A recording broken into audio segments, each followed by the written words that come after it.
Olá, pessoal, boa noite.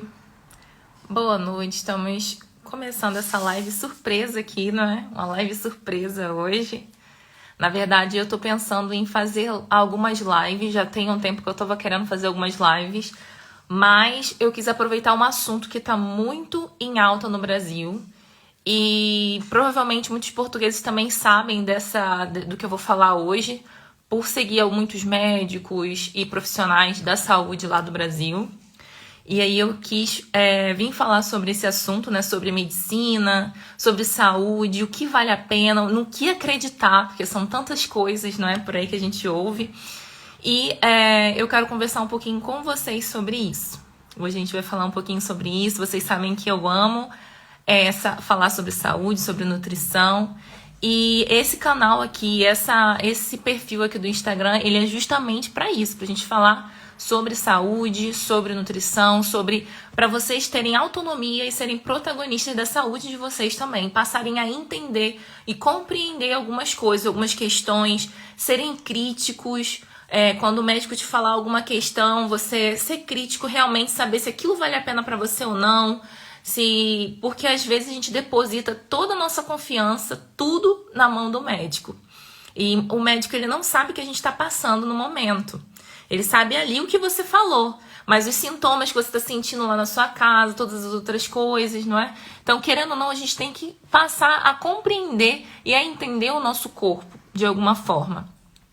E o médico, o nutricionista, o profissional da saúde, ele vai estar ali para te orientar, para te guiar, mas é você que vai ter a responsabilidade de ser protagonista mesmo da sua saúde ali.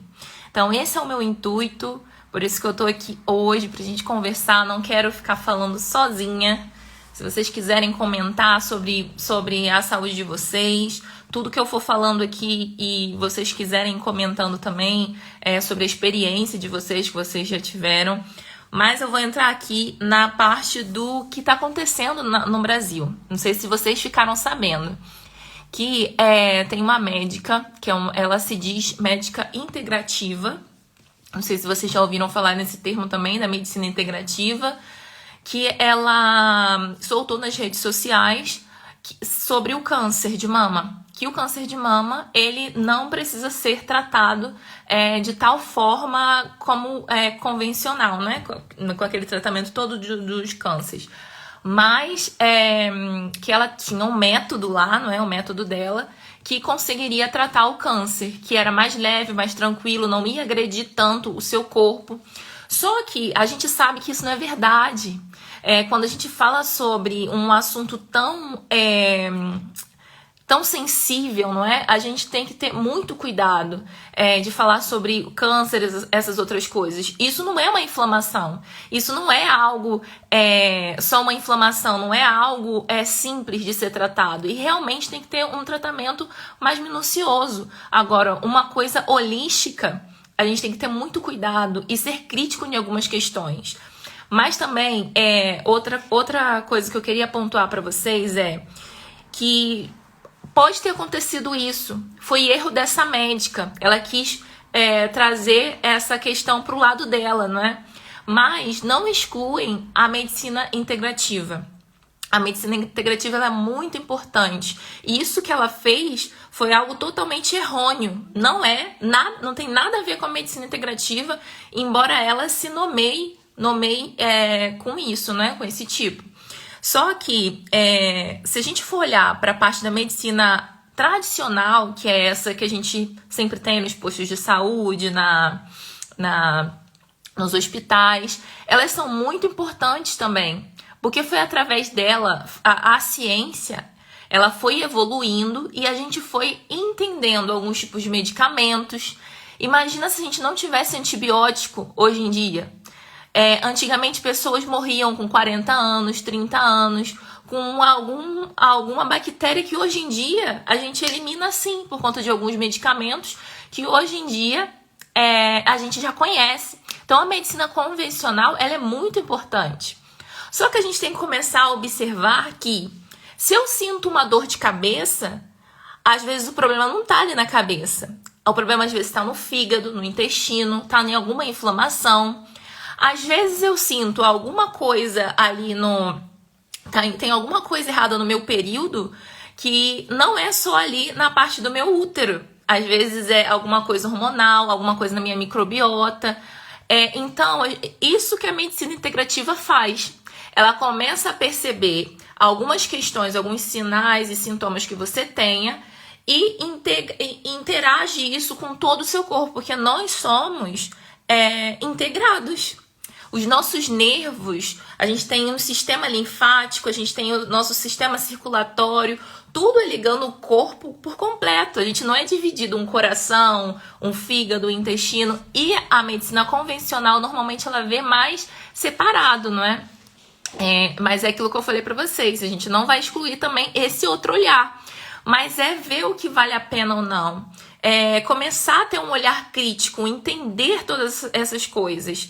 Então, por isso que esse canal aqui é justamente para isso, para a gente debater, para a gente conversar sobre a saúde, sermos críticos, entender o que vale a pena, o que não vale. Então, eu não quero estar aqui sempre falando sozinha, por isso que eu acho importante abrir lives de vez em quando para vocês falarem também sobre a experiência de vocês, o que vocês acham. Então, eu vou lá pro foco de hoje, para poder não me perder aqui só falando dessas coisas, não é?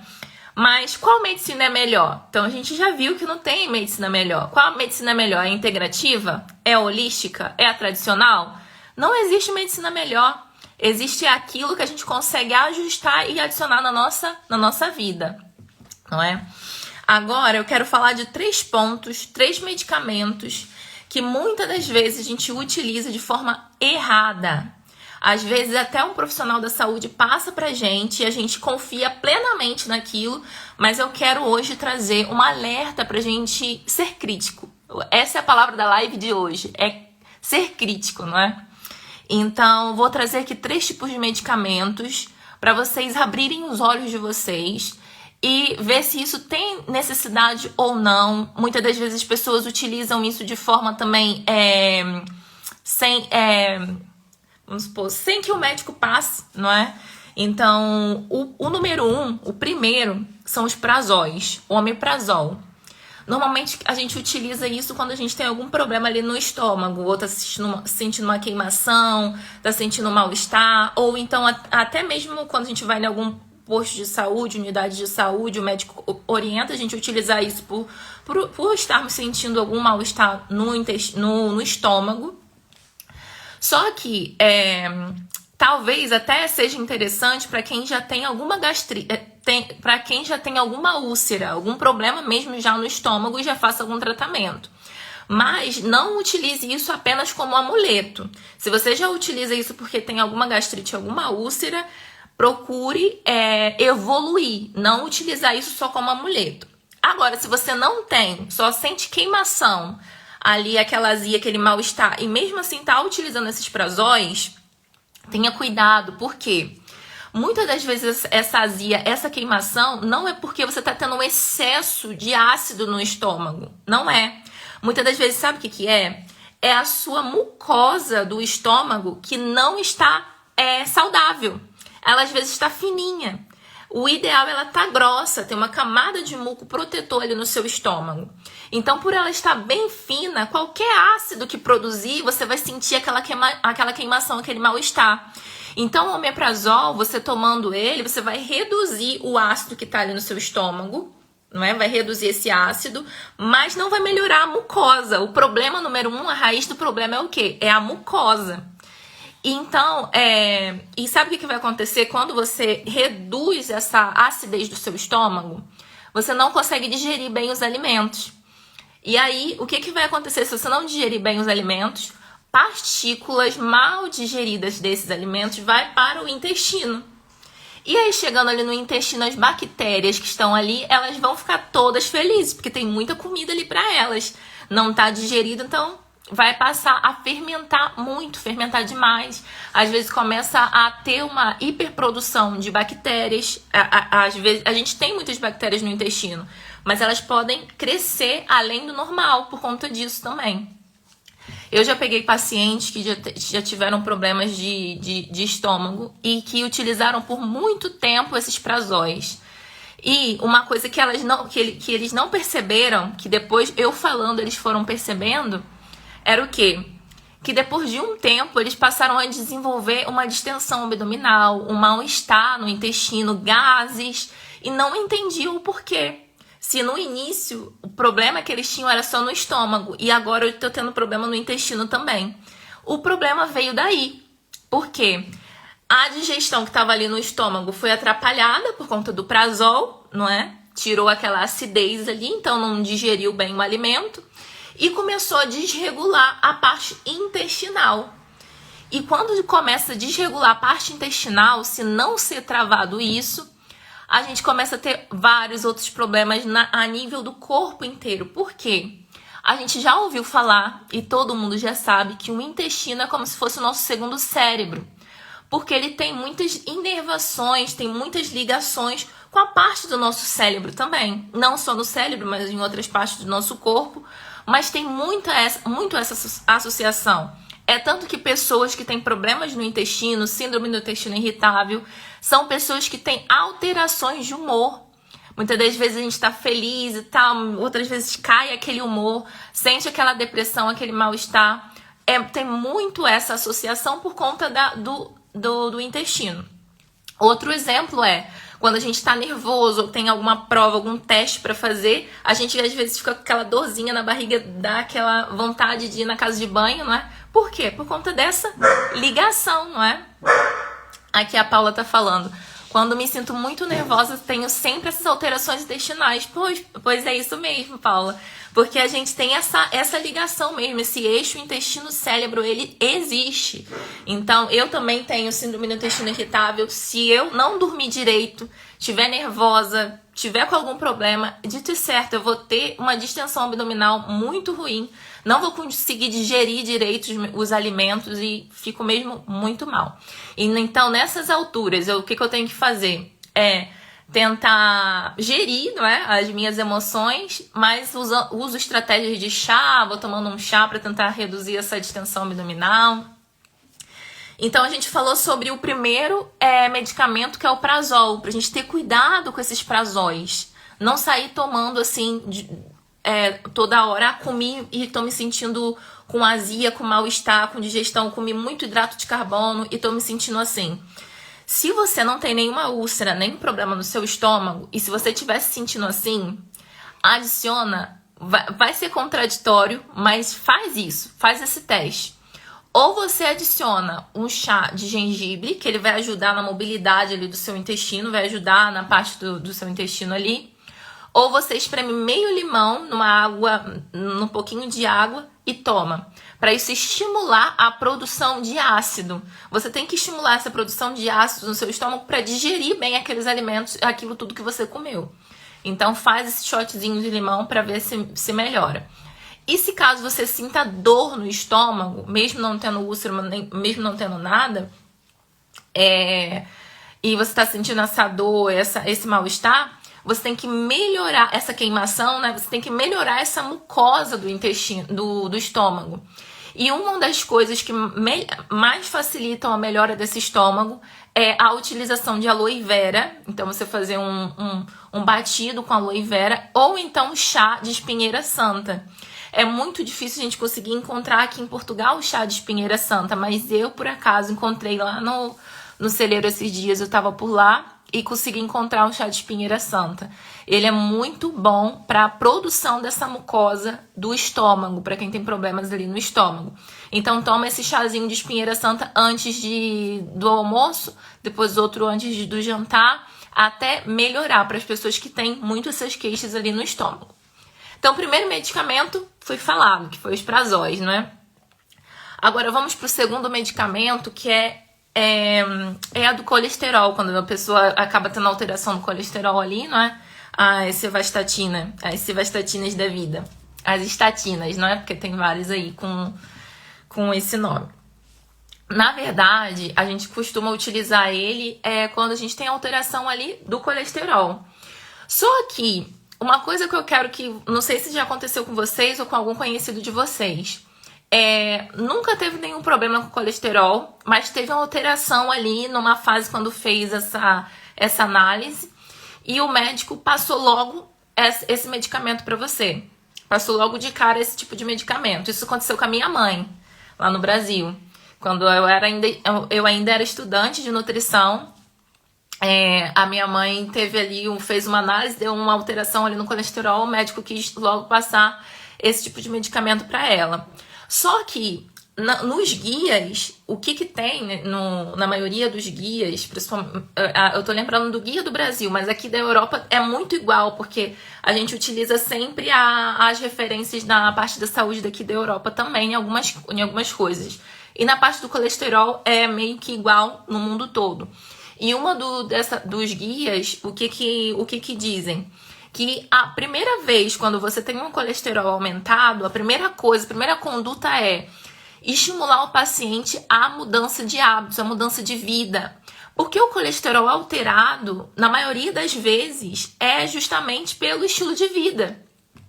Por um consumo inadequado de gorduras saturadas, de hidrato de carbono muito elevado. Então, a primeira coisa que a gente tem que fazer é alterar o estilo de vida aí. Então, vamos supor, boa noite. Tava aqui falando boa noite.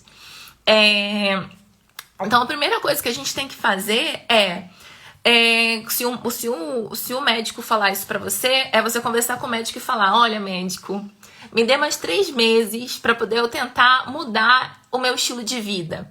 E foi isso que quando eu era estudante de nutrição, eu falei isso com a minha mãe. E ela fez realmente essa alteração no estilo de vida dela e o colesterol ficou normal. Então, não é adicionar logo de cara esse medicamento. Por quê? Se você conhece alguém que já utiliza esse medicamento, não vai falar para ela parar de tomar, né? Pelo amor de Deus. Mas aí já estimula ela a ter uma mudança de estilo de vida. Mas o medicamento de colesterol, o colesterol, na verdade, ele não é ruim. O colesterol ele é necessário pra gente, porque é a partir dele que a gente tem a formação de vários hormônios nossos. Várias hormonas nossas vêm do colesterol, então a gente precisa do colesterol. E o que acontece quando a gente toma esse medicamento? A gente tem uma via que vai ter a produção desse colesterol e essa mesma via vai ter a produção de coenzima Q10.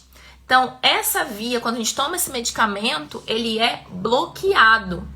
Então, é bloqueada essa produção de colesterol e é bloqueado a produção de coenzima Q10. E a coenzima Q10 ela é muito importante para a saúde das nossas mitocôndrias, daquilo que produz energia para a gente, das nossas usinas energéticas, para a nossa circulação, para os batimentos do nosso coração. Então, pessoas que tomam esse tipo de medicamento, eu oriento fortemente, se você conhece alguém que toma esse tipo de medicamento, orienta essa pessoa a suplementar com coenzima Q10. Pelo menos umas 200 miligramas, anota aí e fala com essa pessoa para ela suplementar. 200 miligramas coenzima Q10 porque ela não produz, porque ela está sendo bloqueada pela utilização desse tipo de medicamento. Então, a primeira coisa, quando você tiver um colesterol aumentado ali, nunca você teve, mas você tem esse colesterol aumentado, apareceu ali, e o médico te falar, toma logo esse medicamento, fala com ele, olha, confia em mim, eu vou fazer 3 meses de mudança de vida. E faz realmente, né? Não só fala, mas faz realmente. E tem essa alteração do estilo de vida para melhorar o seu colesterol e não precisar utilizar esse tipo de medicamento. Que se utilizar esse tipo de medicamento, provavelmente é interessante você adicionar a suplementação de coenzima Q10 para sempre enquanto estiver utilizando esse medicamento. Então a gente falou ali do omeprazol, falamos então das estatinas e agora vamos para o último medicamento. E esse último é polêmico. Tem pessoas que vão me odiar por eu falar desse medicamento, mas é porque ele é muito normal ser utilizado em meninas novas. As meninas acabaram de entrar num ciclo menstrual e utilizam logo o anticoncepcional, às vezes pela produção de espinha, porque tá tendo muita espinha por causa das alterações na adolescência, ou pelo fluxo menstrual ser muito grande. Então os médicos também orientam, não é, essa utilização do anticoncepcional nesses casos também. Por dores de cabeça. Então, na verdade, o que o anticoncepcional vai fazer é mascarar esse problema. Ele vai mascarar essa dor de cabeça, vai mascarar as espinhas, porque vai reduzir a produção de sebo, vai mascarar ali essa parte do fluxo menstrual, porque o seu ciclo menstrual não vai acontecer normalmente, na forma natural. Então, o anticoncepcional, ele bloqueia todo o seu ciclo, ele bloqueia o ciclo normal dos seus hormônios. E isso, futuramente, pode trazer algumas alterações, inclusive a nível intestinal também. Então, já tem muitos estudos relacionando também com câncer de mama, relacionando com alteração de humor, com aquela meio questão de bipolaridade. Então, tem muitos estudos contra a utilização do anticoncepcional. E aqueles que são a favor, esses dias eu estava olhando os estudos sobre anticoncepcional, estava passando uma limpa assim nos estudos para poder realmente saber no que eu tô falando, né? E teve um estudo que eu vi que estava falando bem, estava falando que não alterava a microbiota, que foi avaliado em não sei nas quantas mulheres, não sei o que. No finalzinho do estudo, o que tinha lá no finalzinho do estudo? Que aquele estudo foi financiado por uma indústria farmacêutica. E por um acaso, essa indústria farmacêutica tinha também à venda anticoncepcionais, tinha como produção anticoncepcional. Por um acaso só. Então, até nos estudos a gente tem que ter um olhar crítico, porque às vezes esses estudos são financiados pela própria farmácia que produz esse tipo de coisa só para mostrar para a população que aquilo não faz mal. Mas, na verdade, quem foi que financiou? Quem foi que fez esse estudo? Foi um estudo verdadeiro? Foi um estudo bom mesmo, de cientistas que são realmente cientistas? Ou foi manipulado ali por uma indústria, não é? Então, a gente tem que ser crítico, em tudo mesmo. Porque as pessoas, muitas das vezes, alguns profissionais, infelizmente, eles não estão preocupados com a nossa saúde. Eles estão preocupados ali em passar um tipo de medicamento para vocês, porque ele vai receber algo em troca, porque ele vai receber alguma coisa em troca. Então, a gente tem que ter um olhar crítico em tudo. E quando mexe com a saúde, é pior ainda. Quando mexe com a saúde, a gente tem que ser mais crítico ainda. Então, por isso que eu quero abrir esse espaço aqui pra gente conversar sobre isso. Hoje eu falei aqui sobre medicamentos, não é? Mas a gente pode falar sobre outros assuntos. Tô pensando se a gente pode falar toda quarta-feira ou toda quinta-feira à noite. Rapidinho, assim, uns 30 minutinhos. Mas vai ser o nosso momento pra gente colocar tudo a limpa aí e a gente conversar sobre isso e não sermos enganados. Pra gente conversar mesmo, porque infelizmente, gente, igual hoje ainda agora eu postei sobre a ferritina, não é? Sobre até um médico que postou e eu quis repostar esse médico falando isso, porque é muito difícil ver médicos olhando para a parte de nutrientes. E hoje em dia a gente pega muitas mulheres com a baixa de ferritina. Baixa de ferritina vai trazer problemas na tireoide, vai trazer problemas de cognição, vai trazer queda capilar, vai trazer unhas muito frágeis. E o tanto de mulher que tá tendo esse tipo de problema, o tanto de mulher que tem isso. E às vezes tá tomando um monte de medicamento, tá tomando medicamento pra parte da tireoide, tá tomando outras coisas pra parte capilar. E quando vai ver uma análise na parte da vitamina, uma coisa simples, era ferro, era ferritina que estava baixa. E aí, quando algumas pacientes chegam para mim com essa ferritina baixa, o que eu faço? Eu escrevo uma carta e falo para ela, olha, entrega lá pro seu médico. Entrega para ele, porque com essa ferritina baixa eu não posso passar só por via oral, por suplemento oral. Tem que ser intravenoso, porque tem gente que tá com um ferro tão baixo que por via oral não dá, tem que ser mesmo pelo sangue, uma suplementação pelo sangue. E nutricionista não pode fazer isso, né? Tem que ser passado por um médico. Então eu escrevo essa carta e mando a pessoa levar pro médico. E os médicos riem da minha cara, ou então começam a falar mal de mim pro paciente. E aí depois vem o paciente falando comigo, olha, não deu certo. Alguns médicos realmente fazem, mas a maioria, 90%, não fazem. Realmente, Paulo, é assustador. 90% não fazem. E aí, é uma coisa simples, não é? Assim, a parte da suplementação intravenoso tem que ter um certo cuidado realmente, porque algumas pessoas podem reagir, mas é por isso que tem que ser passado pelo médico. Porque o médico vai adicionar ali em você e vai ficar observando se você vai ter alguma reação ou não. Ele vai estar junto da pessoa ali para ver se tem essa reação ou não. Mas a parte de você ter vários problemas no corpo é muito pior do que suplementar ali e estar com o médico do lado. Eu ainda não consegui entender o porquê que eles não fazem isso. Não sei se talvez seja preguiça, porque tem que estar ali do lado da pessoa para poder adicionar essa ferritina, né? Tem que estar sempre vigiando. Não sei se é porque tem uma quantidade certa para ser adicionada e eles não querem passar assim para as pessoas, né? Eu ainda não consegui entender. Mas por isso que eu quis compartilhar esse médico que falou isso para as pessoas já terem noção. Olha, se eu tiver com a ferritina baixa, eu já vou procurar esse médico que ele vai me passar de forma mais certa, não é? Então, é sobre isso, não é? Sobre isso. Sobre a nossa saúde. E uma boa noite para vocês. Espero que vocês gostem, não é? E eu tenha ajudado vocês também por aqui, que esse é meu intuito. Vocês sabem que eu amo falar sobre saúde, estudo muito, mas é o que eu gosto de falar, eu gosto de fazer. E eu quero aproveitar o útil com o agradável e ajudar vocês aqui também.